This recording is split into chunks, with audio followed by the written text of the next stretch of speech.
Hey guys, this is Hell Hades, free to play. Woo! Guys, I've got nothing left. Honestly, I was up till, well, I had to wait until the reset last night to get all of the stuff back, as in like the quests, the challenges, to get some energy to just about squeak my way through this flipping event, the Lover's Path. And I went the cheap way. So I ended up with 230 points more. I went shard into key. I went fragment, obviously. I then went dust into key. I went legendary changer thingy into key and got the fragments. Literally, it was on the wire. I've used everything on my account. I used all my gems. I used all of the energy I could find. I was literally doing, I was pulling out all the stops. Honestly, I'm doing stuff that I'm ashamed to have done. That's where I'm at, to stay on track for this fusion. Stuff I was ashamed to do. For instance, I knew that I needed the energy from artifact enhancement. This one, yeah, and this, and these gems I needed, and these gems I needed. So I was like, I've got to make enough silver to upgrade stuff to stay in the game. And literally, I was like, crap, I've just got to sell anything. Look how little things I've got here. I've got to sell anything which is not super high value. And I'll have to go and farm it again. That's where I was at. That's literally where I was at. Every gem went. Every single gem. I was doing missions. I'm in this kind of like set of missions now where you got to auto stuff 10 times. So I was looking at Minotaur and I was like, auto Minotaur 10 times. I was like, it can't be worth it, surely. And I was working it through. I was like, well, hold on a minute. I can do Minnow 15 10 times an auto. That's going to cost me 140 energy. I'm going to get 75 gems back. So it worked out a net positive for me to do the Ice Golem, to do the Minotaur. I think I did Spider as well. Was it Spider? Anyway, no, Dragon. It worked out net positive for me to do those things on energy, because the gems I could turn back into energy, and then I could get myself back into campaign doing the farm. Honestly, it was absolutely brutal. Every single brew was gone. I was feeding level 1 champions into these dudes. I was throwing a brew into these dudes. Anything I could do to just scrape the points I needed. And it was insane, honestly. But I'm still on track. Weirdly, I can't even believe it myself. We did the champion chase. Can I still show you that? Yeah. Did the champion chase kind of comfortably in the end. So I ended up 2659 points. And I needed, what, 2,500? Maybe it's 2,550. Anyway, I was over on the points by a decent amount. I wasn't in any sort of scope of getting the next book. I will say, this one in particular I got lucky on because I did pull Epics. And Epics gives you a lot of points for champion chase. There was also an element of, though, you make your own luck. And I was ready with pieces to get my Relic Keeper. Without Relic Keeper, I fail this. I would have failed. So things like getting yourself ready to do it is a big part as well. Arena, I pushed into gold 4. I'm actually just dropped back because I've just been hit. But I will be gold 4 today. I might try and push to gold 5 today, honestly. Just doing what you see here. Just literally trying to find one-man squads. It's the most boring thing in the world to do arena as a low-level player. And if you don't understand what I'm doing, then it's even worse because you'll be trying to find people you can actually kill, which is basically impossible. But all you got to do is slowly but surely be active. This is the crazy thing. Like, I've been crazy active this weekend, like, and through this whole tournament. I do have to question how worthwhile this is going to be for this event, for the kind of like free-to-play tournament, but generally, like, in terms of my health, in terms of my mentality, how worth is it, doing these fusions, especially as a free-to-player, because I've just had to be so active in the game to even stand a chance. And you can see I'm literally on the line with 2 events to go. I've got my 90 fragments so far. I've got 2 events, which I should do, but still, I don't have any resources. Okay, so I need to do now Ice Golem. I've done a bit of it already. With 2 days to go, I think I'm okay. 1,500 points should be good. I'll show you my team in a minute. So I think I should be good for that. And then the artifact event, just under 2 days. I've done a good chunk of it already, but this is still quite a lot of points. But I should get... Some stuff starts to happen because we're in a fresh day. You know, we get fresh chances of energy and stuff like this. We get, you know, fresh drops from Clan Boss about to happen. I've just got an arena reset. So you can see I finished in gold 4, farming away at like 2 a.m., which means I get some gems, I get some items. If the items are crap, I'm getting silver in. So stuff starts to happen, especially at the beginning of a week. End up being good. That could be a faction war piece. That could be okay. Kind of wanting to see speed on those. But anyway, got another shard in. Suddenly the shards start coming back. You can see where I got to in Live Arena. I'm bronze 4. I'm not far off my main account in Live Arena right now. Mainly because I was just collecting up some of these rewards. And it's just helped me. I think I got all of these this week. Extra energy, silver, chickens, a shard. Like all of that stuff just sets me up to have a chance. Yeah. And when I say things start to reset, well, because I've got the fresh week in tag team and I'm actually now in bronze 2 in tag team, you know, I can just look for easy hits, get my bars in, and actually in half an hour, we got this coming back again, the energy. So that's what I'm looking for. And I will say, in the 3v3, I've bought this as soon as it's available every time. Same with the chicken, same with the shard. And then if I've got spare, I'm buying the terrible deal of this silver. Now, if I was playing this account longer term, I would actually be buying these fragments and I'd be buying these fragments. Okay, so and I'm actually enjoying this account a lot, so I might play it long term, actually. I might change. Once the free-to-play tournament's over, I might keep going with this account for a bit longer, just because I'm quite enjoying the challenge of it. But yeah, I've been buying these bits up to give myself a chance in all of these different events. So it's brutal, honestly. It's absolutely brutal. I'm now in a position where I've got 2 events to go with 2 days to go. I think I'm now in a position that I've got over the worst of it. But as I say, I've got very little resources in terms of Ice Golem. So I got myself into an auto farm at stage 15. Now, with Ice Golem, you kind of need to be careful that you don't end up doing too much damage. Always, if you're doing a new stage, don't turn super raids on. But once you've got yourself a level that you think is kind of like farm worthy, then you can turn the super raids on. I'll show you what I've done for my setup though. So basically, I've got Dithy, do your A2, and then don't use it again for wave 1. Use your A2 for wave 2, and then use it for wave 3. Obviously, like I'll drop defense just means I hit harder. He's quite low on accuracy right now. I do need to get him ascended so I can give him some more accuracy in his build. That's going to be one of the focuses once his fusion is done and dusted. Because currently I have to have him as a lead because that gives me another 40 accuracy, and he's kind of like in the mix of whether he's got enough. My Mordecai, similar sort of thing really. Basically use your burn when you can, which gives me increased attack, which means I do more damage to the waves. Kale, nuke. Don't nuke straight away because I want Dithy's drop defense, so save that for after. And then, interesting, I turned this off. I'm going to turn it back on now, actually, or just leave it as standard. I turned it off because I was doing too much damage and I was killing myself. I think we're fine because I've changed Kale's build now to be a bit more HP heavy and a bit less damage heavy. So Kale's now becoming a bit of a poison bot instead of a nuke. Blade Master is my nuke, so we're going A3. Do what you like. Do what you like. I will say he is a risk. This guy is a risk for 100% runs in Ice Golem. Because when he does his 5th hit, so when he does his every 5th hit does 200% damage, and if there's burns out there, I mean, sometimes he one-shots the boss. Literally one-shots the boss. But other times he does a lot of damage to the boss, and the boss is like, okay, get ready for the big swings.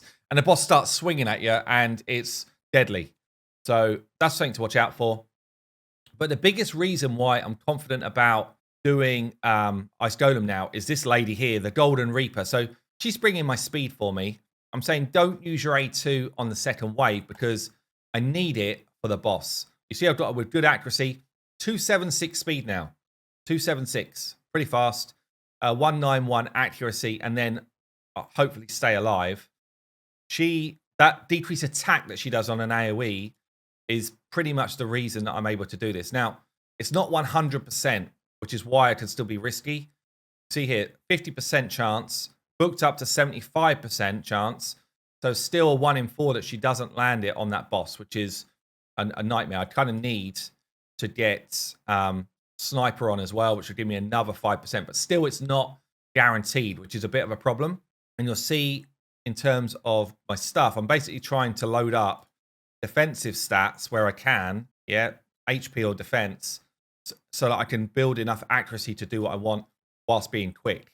So I'm looking for speed, accuracy, and then any defensive stats that I can get. I don't have tons, stuff like this. It's like, well, anything I could do to stay alive, anything I could do to resist something. I mean, resistance at 39 is not going to resist anything. But yeah, just trying to make sure that she stays in the mix, because that decreased attack is one of the biggest things. So here's stage 15. I have not tried 16 because 15 was a bit ropey. And where I was at with that kind of like lover's path, I could not afford to risk energy.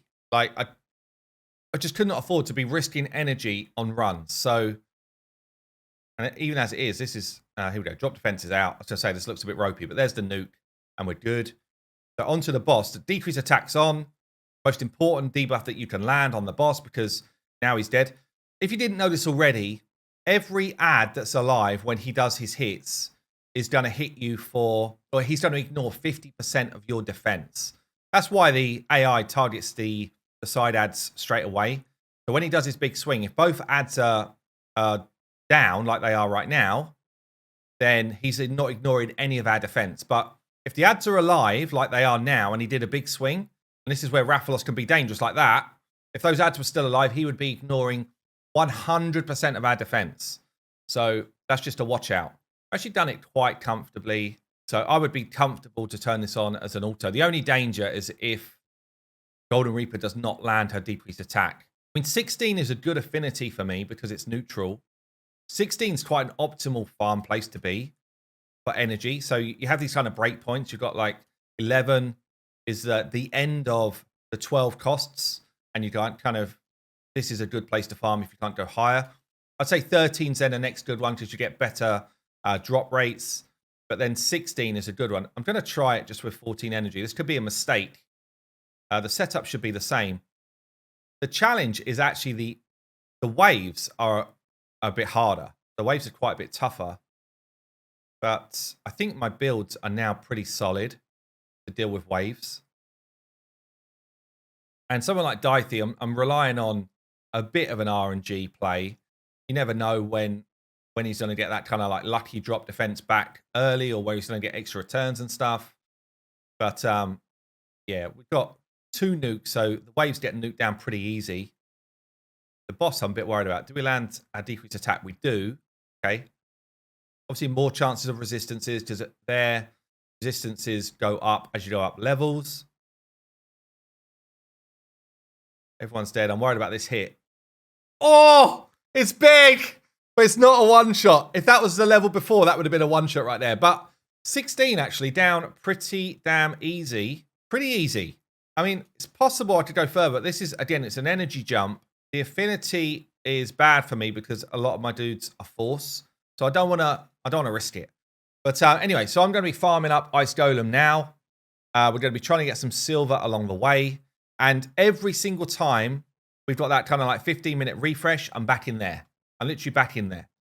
Same sort of thing here. Every time I get the refresh, I'm back in here because I know that I'm going to need this energy and everything. I need everything. Literally, this fusion's going to end and I will have used everything I have got to get it. If I get it. I'm still in limbo, although I feel like now I'm pretty much over the worst. But yeah, this is the brutal reality of fusions, honestly. It's just, it absolutely wipes you out. And I wonder, with all of the energy, all of the effort I put in, would I have been better just running masteries for some of the guys I've already got? The only challenge to that is it does force you to progress your account. So, I progressed to stage 20 Dragon. I progressed in Ice Golem. I've been working on my arena. I've been progressing everything in my account to stretch myself to do the fusion. I've got, how many more 6-stars during this fusion? 1 6-star. I've got 5-star here, 5-star here. I've got some more food ready to go. More food. Anyone else that's food? Not really. I've got some champions which are kind of like food champions growing because of this fusion. You know, it was like because it became a focus. I've also got some better champions now on the roster for Faction Wars. One here. I've got Relic Keeper, who's got me a few extra stars yesterday. Like, so you're forced to, if you're doing a fusion and you're in it, you're kind of like forced to progress your account. Otherwise, you just won't do it. But I still got to say, it's been brutal, and I don't know if it was worth it. And I just see a couple of things coming up tomorrow. We've got this Blade Master Titan event coming up tomorrow, which we've had some news for here. Let's have a quick look at this. So basically, because they're coming to an end on their promotion with Monster Hunter, they're going to do this tournament. It's going to be one of these ones where you can earn a certain amount of points a week. I did this. So they did this with the Zinogre Soul. And I was able to get a legendary book on the free-to-play out of that event. I didn't care about the soul, but... And this one, interestingly, the soul would be freaking amazing. Like I talked about how much of a game changer getting Rathalos soul was for my free-to-play yesterday. I'm not naive to think that's the reason they've done this, by the way. But still, it says here, a 1-star perfect soul and then the split souls, which upgrades the perfect soul. 2, 3, 4-star split souls for Rathalos will be among the rewards. Perfect souls allow you to awaken. Yeah, so perfect soul opens it up and then the split souls grow it. If you're lucky enough to find a 6-star perfect soul for a champion, you can fully awaken them. Yes, I know that. So basically what they're saying here is they're going to allow up to 4-star soul for Rathalos, which is kind of massive, but it's probably going to be the main prize, which is generally hard to get. But you do end up getting a ton more stats. So for a legendary champion, you know, if you don't have a soul at all, you get the health. Then it's a bunch of attacks. 750 attack for Rathalos is a lot. Compare that to what I've got right now. You see the damage I'm doing already. Another 750. What is that? It's like a fifth of what I've got in terms of stats right now, I think. No, is that right? Yeah, fifth. So a good chunk more damage just from getting that level 2, which I think I probably will be able to get. And then level 3, better chance of doing the smite, plus you get 600 defense, and you get more HP and crit damage on level 4. It's actually big. And obviously I'm using Brimstone on him right now because I don't have any other legendaries on this account. And he's going to be, well, it just does so much work. In Doomtown bosses, in Clan Boss, all those places, it does a lot of work. If I had a different legendary that I was using Brimstone with, maybe this new legendary that I'm trying to fuse, then I would be changing him up. You know, I'd be changing him to something like Soul Reap, maybe, to just like kill bosses down. There's a ton that I could do, honestly. Lightning Cage probably wouldn't be too bad. The only thing is it's different now because it used to be a case of, you know, pick something because it gave you the right stats and then it gave you a cool thing. Now it's just, what's the thing? Because the stats are the same everywhere. But anyway, we digress. So yeah, I guess, you know, keep an eye on it. I'll do a video on this event properly tomorrow when we see it and see what it's all about. But I'm still in. I've got nothing left. And we're just trying. We're just trying to stay in a like positive mindset. We're trying to keep things moving. But it is a grind, like super grind. I know some people in the comments say, oh, now you know what it's like, free to play. Look, done a ton of free to plays, right? I do already know what it's like. I already know. Yeah, I'm not naive to these things, but I guess there's two sides to this. One, kind of proving it's achievable with minimal resources other than grit, determination, and some knowledge, right? So that's one thing. But two, you have to just be on it so much that it's probably unhealthy, which, yeah, I don't know. I don't know if Player and watch these things. Like, if I just compare to Watcher of Realm Fusion, they're comfortable. You still have to play the game. You still have to play the game and do a whole bunch of different areas and all that sort of stuff. But it's not like, oh, I can't miss anything. You know, it's not, doesn't feel that way. So I just wish they would just change it up a bit because it's kind of unhealthy to play a fusion without, you know, without either having a ton of resources already or throwing some cash into it. I guess that's what they want. Anyway, I'm waffling now. Have yourself a good day. I'll see you soon.